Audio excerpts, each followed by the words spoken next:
name is Boom Show. You're welcome to my it's Boom Show Television. Musho masho ziri kupisa. If you are new here, don't forget to sign up. Tinokupedza nguva yenyu sikade kurebesa. Kana wanakirwa nezvacontent yatinokanda, please kusubscribe nekulike also nekushare nekucomment pamavideos. Saka nyaya, let's get into each story of today. Right, ndinongoti kutenda kukuru kune mafanzi vari kusapota Boom Show Television. Aiwa zviri kuenda kumberi, aiwa muri kusapota guys. Tatopa almost 5.5 masubscribers. Ngatingozvipindai mu 10,000 guys. October unoku kuchingopisa so takangwana subscriber. Saka kana uri munyowani, don't forget to subscribe. But my supporters uwe wasubscriber nasi, much salute to you all guys. Nyaya ndauya nayo ndeya solo. Ndauya kuzoratidza chi reactions evanhu because takatarisa Naizaboom itimu inoita se inokoshesa zvido zvevanhu. Saka zvido zvevanhu zvacho ndo zvataya kuti tizotaura kuti mafanzi vari kuti kudi reaction yemafanzi upon chi zvakaitwa naSolo zvekudhakwa nekuda kuzorova DJ wekuZFM akakumbira regero. But mafanzi vataura zvakasiyana siyana, macomments mamwe andauya nawo chi panapa kuti muone kuti zvakamira sei. Hanzi but Solo asadaro, vamwe kuti staged, vamwe uri ngarambe achibata hwawa ngaasasiye akangoacta ari bochete hazvizonakidze. Mumwe uyo ataura chi zvaataura. Let's go to next comment.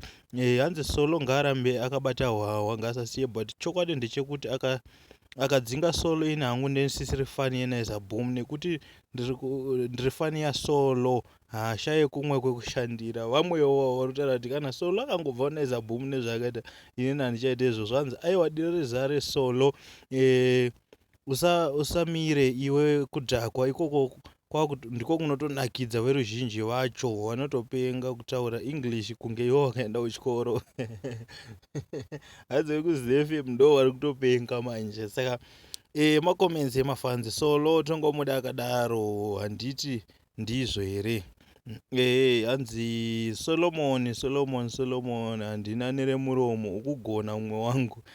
Mafanzi seems like most of the people vari kuside kwaSolo. Vamwe vakati Solo hafaniri kusiya doro, zvitori bho zvakadaro hazvimbonakidzi mufunge. If Solo drops beer, no mani ndimi muri kunakidza manje, dai mukasasiya kudaro manje.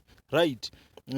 Kana akaenda kuredhiyo vachimuti Solo ndiye Solo iyeye anogara akadhakwa. Ndizvozvo ndo zvinoita Solo chaizvo. Dai vakamu interview nezita rake riri rekuacta, because rekuacta anogara akadhakwa. Ndo zvekutaurwa nemafanzi. Hanzi aiwa ina handina kuona chakaipa pana Solo. Naizaboom ziva kuti kune vanhu vanoda kudzidzisa basa, but basa revu achitaura kuti Solo, hanzi Solo ameno apa ameno kuti pakanyorwa nzi chii neimwe commentator. Right, panapa hanzi ngaasiye doro Solo uyo, otherwise atengerwe mota sezvikuita vamwe. Rimwe fani ranzi anogona kusatengerwa mota. Macomments akaita sei akawanda, vakataura zvakasiyana siyana mafanzi. Vamwe vari kuti Solo ngaasiye hwawa. Solo is good.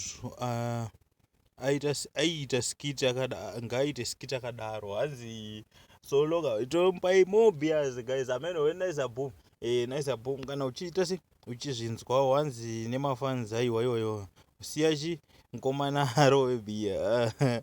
Hanzi ina handisi kuona paakatadza ine Solo ari kutomboda aisatomboda kunwa, aitoita basa rake iye paya. Saka uya utotaura kuti aya Solo baibai aitoitawo zvemunyati yake. Saka ndo macomments atati na